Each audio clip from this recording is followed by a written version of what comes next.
Hello children, today we are going to continue reading chapter 4 of your geography book, that is climate. In the previous class I had forwarded you some of the answers and the solutions of this chapter. I hope you have copied them. And in today's video here we are going to continue reading this chapter. और इससे पहले वाले जो videos थे वहाँ पे मैंने तुम्हें पढ़ा रखा है हॉट वेदर सीजन के बारे में, साथ में कोल्ड वेदर सीजन के बारे में, यानी कि जब मैंने तुम्हें वहाँ पे विंटर सीजन के बारे में पढ़ा है, साथ में समर सीजन के बारे में पढ़ा रखा है। तो आज हम यहाँ पे पढ़ेंगे एडवांसिंग मानसून के बारे में, जो कि तुम्हारा रेनी सीजन है। तो यहाँ पे हम किस बारे में पढ़ेंगे, आज की वीडियो में रेनी सीजन के बारे में पढ़ेंगे। हमने पहले से जान रखा है कि जो मिड नवंबर से लेके जो फरवरी महीने तक हमें वहाँ पे विंटर सीजन देखने को मिलता है इंडिया में।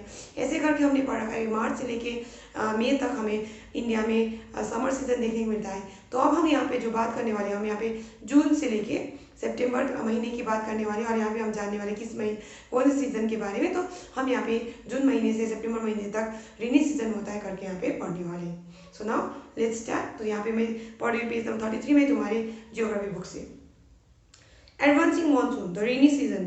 By early June, the low pressure condition over the northern plains intensifies. तो याद रखो जो बोला गया है जून के पहले हफ्ते तक, अर्ली जून बोला है तो जून के पहले हफ्ते तक बताया गया है यहाँ पे कि जो लो प्रेशर कंडीशन है कहाँ पे, तो नॉर्दर्न प्लेन्स के एरिया में वो इंटेंसीफाई होगा यानी कि वहाँ पे और ज़्यादा लो प्रेशर बन जाएगा। It attracts the trade winds of the southern hemisphere. तो याद रखो जो ट्रेड विंड्स जो बहते हैं साउदर्न हेमिस्फीयर से वो इंडिया की ओर आकर्षित होंगे इसकी वजह से।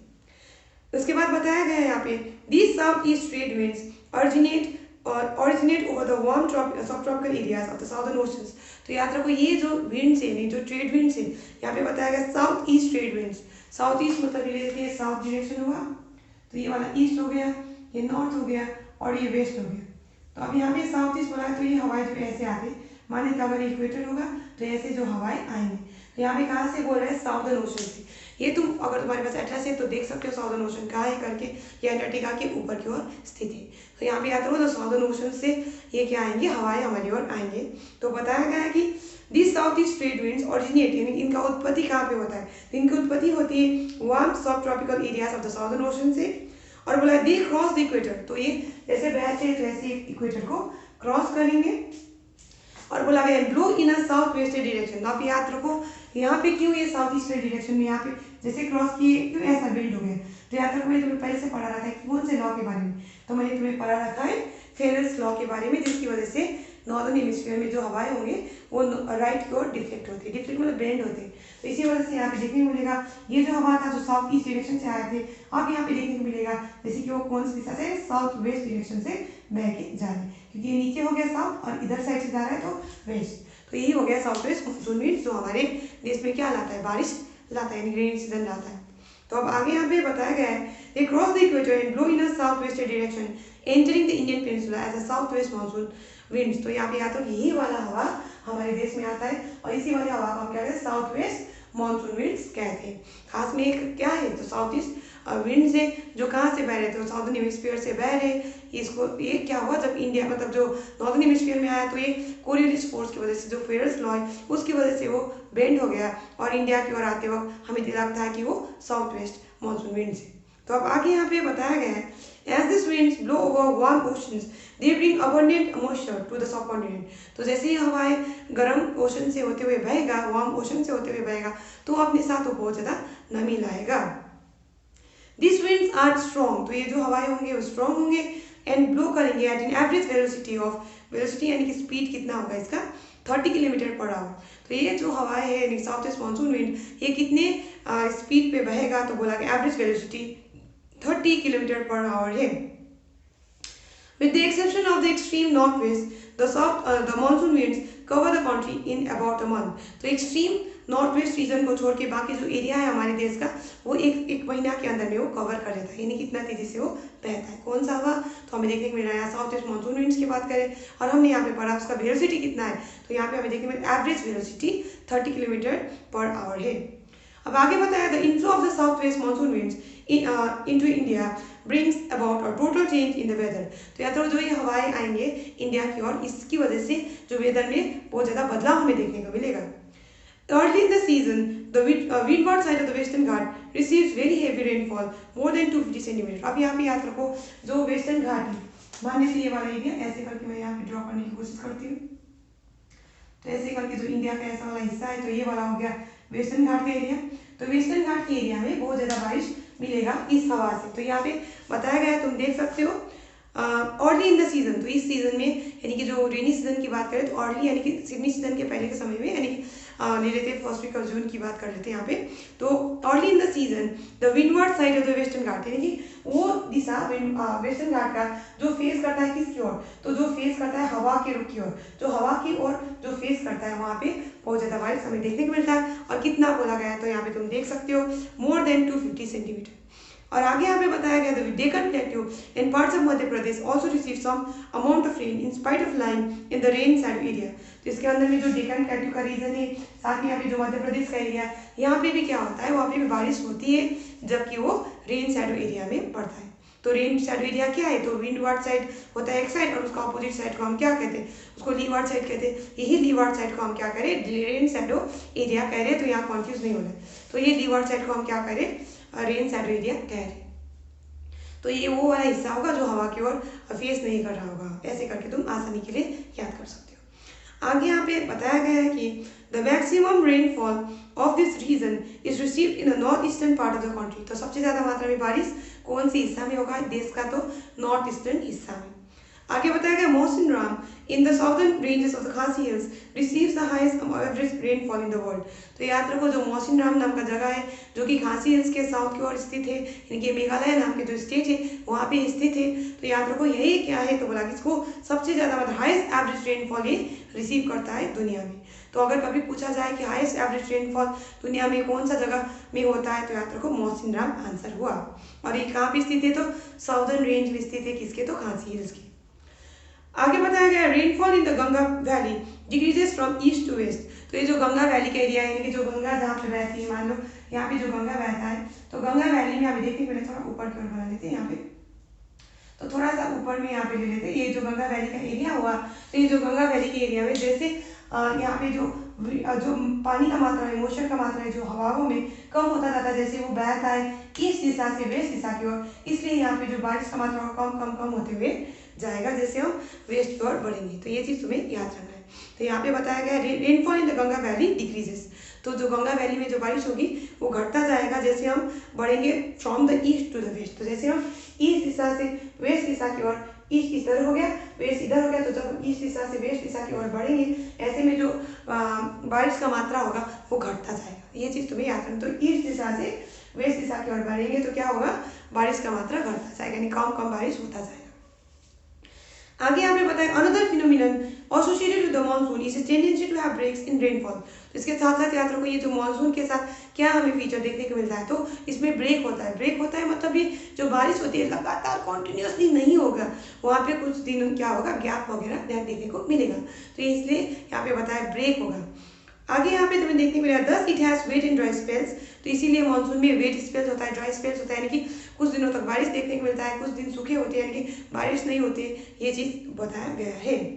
इन other words the monsoon rains take place only for a few days at a time. तो याद रखो दूसरे शब्दों में बोले तो ये जो मानसून की जो बारिश होती है वो क्या होता है, एक बार में कुछ दिनों के लिए ही होता है, उसके बाद वो रुक जाता है। तो याद रखो बोला गया है it takes place only for a few days at a time.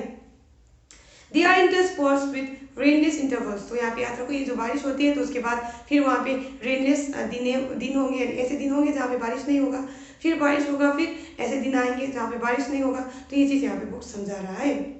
They are interspersed with rainless intervals. These breaks in monsoon are related to the movement of the monsoon trough. और ये जो बारिश जो होता है रुकता है किसके साथ जुड़ा है, मॉनसून ट्रॉफ के मूवमेंट के साथ। मॉनसून ट्रॉफ क्या है, तो याद रखो ये लो प्रेशर एरिया है जो शिफ्ट होता रहता है। तो अगर मान लो लो प्रेशर एरिया यहाँ पे आगे समझाया गया है, तो बुक में एक बार देख लो, वहाँ पे बताया गया है कि for various reasons the trough in its axis keep on moving northward और southward which determines the spatial distribution of rainfall. तो यहाँ पे बताया गया है कि कुछ कारणों की वजह से ये जो मॉनसून ट्रॉफ है वो ऊपर नीचे करता है, कभी नॉर्थ की ओर जाता है, कभी साउथ की ओर जाता है। मान लो जैसे कि मान लो नॉर्थ की ओर ज़्यादा गर्म हुआ तो ऐसे वो नॉर्थ की ओर वो लो प्रेशर एरिया चला गया, ऐसे करके साउथ की ओर ज़्यादा गर्म हुआ तो ये जो लो प्रेशर एरिया है नीचे की ओर चला गया। इसी से क्या डिपेंड करता है, तो बारिश कौन से एरिया में हो रहा है इस पे डिपेंड करता है। तो मॉनसून ट्रॉफ पे डिपेंड कर रहा है क्या चीज़, तो बारिश कहाँ पे हो रहा है ये डिपेंड कर रहा है। आगे यहाँ पे बताया when the axis of the monsoon trough lies over the plains rainfall is good in this part. तो जब मॉनसून ट्रॉफ का एक्सिस पड़ेगा किसके ऊपर, तो वो प्लेन्स के ऊपर पड़ेगा, तो बारिश ज़्यादा होगा प्लेन्स में। ऐसे करके बोला गया on the other hand whenever the axis shifts closer to the Himalayas, there are longer dry spells in the plains and widespread rain occurs in the mountainous catchment areas of the Himalayan rivers। तो ऐसे करके अगर axis shift होके कहाँ चला गया, mountains में चला गया, तो वहाँ पे बारिश ज़्यादा होगी। और ये जो कैचमेंट एरिया में बारिश बहुत ज़्यादा होगी, कैचमेंट एरिया कहने पर वो एरिया ले लो जहाँ से पानी मिलता है, रिवर्स में, लेक्स में, पॉन्ड्स में, जो वाटर बॉडीज में जहाँ से पानी जाता है उसको हम कहते हैं कैचमेंट एरिया। तो यहाँ पे बारिश होने पर नदी में जो पानी का मात्रा है वो बढ़ जाएगा, इसलिए हम उसको क्या कह रहे हैं, कैचमेंट एरियाज कह रहे हैं। These heavy rains bring in their wake devastating floods causing damage to life and property in the plains। तो याद रखो ये अपने साथ क्या लाता है, तो बाढ़ लाता है। बाढ़ की वजह से क्या होता है, नुकसान होता है, कहाँ पे, प्लेन्स पे। The frequency and intensity of tropical depressions to determine the amount and duration of monsoon rains. तो इसके साथ साथ बोला गया है कि जो ट्रॉपिकल डिप्रेशंस होगा, डिप्रेशन यानी कि जो लो प्रेशर एरिया होगा, ये भी क्या बोला गया, यहाँ पे बोला गया ये भी निर्धारित करता है क्या चीज़ को, बोला गया अमाउंट। अमाउंट मतलब कितना मात्रा में, और ड्यूरेशन मतलब कितने लंबे समय तक क्या होगा, मानसून रेंज होंगे। These depressions form at the head of the Bay of Bengal and cross over to the mainland। तो ये जो लो प्रेशर एरिया होगा, ये जो डिप्रेशंस होंगे वो कहाँ पे बनेंगे, हेड मतलब ऊपर की ओर, बे ऑफ बंगाल में, और वो किस ओर आकर्षित होकर आएंगे, तो लैंड की ओर आकर्षित होके आएंगे। The depressions follow the axis of the monsoon trough। तो ये मानसून ट्रॉफ की ओर, जो लो प्रेशर एरिया है उसकी ओर वो आकर्षित होके आएंगे। The monsoon is known for its uncertainties। तो मानसून को हम जानते हैं किस चीज़ के लिए, अनसर्टेनिटीज़ के लिए। जब कोई चीज़ अनसर्टन होता है तो हम पता नहीं होता उसको कब होगा, कितना होगा, ये सब हमें आइडिया नहीं होगा, इसको हम कहते हैं अनसर्टन। तो कोई चीज़ सुनिश्चित नहीं होता उसको हम कहते हैं uncertain. The monsoon is known for its uncertainties, the alternation of dry and wet spells vary in intensity, frequency and duration. तो याद रखो ये जो ड्राई और वेट स्पेल्स है, इसका जो इंटेंसिटी है, तीव्रता है, फ्रीक्वेंसी यानी मात्रा है, या कितने बार होता है, या फिर ड्यूरेशन कितना लंबा है, ये क्या करता है, तो यहाँ पे बताया गया ये वैरी करता है। वैरी करता है मतलब हमें अंतर देखने को मिलता है। While it causes heavy flood in one part, it may be responsible for droughts in the other। तो हो सकता है कोई जगह पे ये बहुत ज़्यादा बारिश लाए और वहाँ पे बाढ़ ही लाए, और कोई जगह में वो सूखा लाए, यानी कि वहाँ पे ड्रॉट लाए। ये चीज़ यहाँ पे बताया गया है।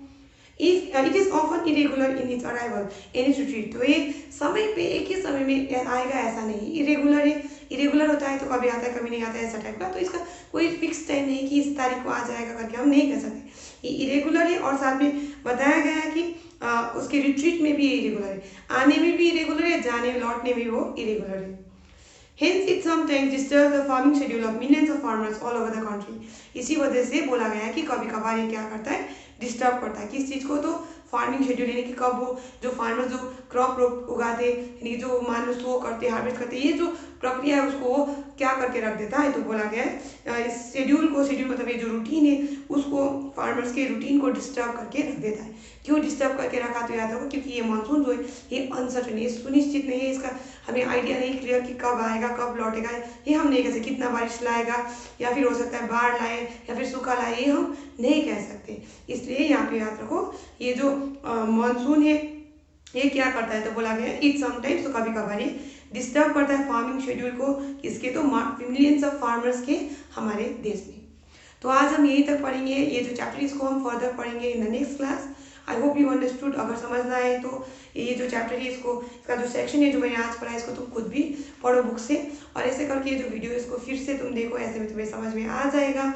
और अगर तुमने जो क्वेश्चन आंसर मैंने तुम्हें पिछले क्लास में भेजा है उसको तुमने नहीं लिखा है तो उसको भी तुम लिख लो और याद करना शुरू कर दो।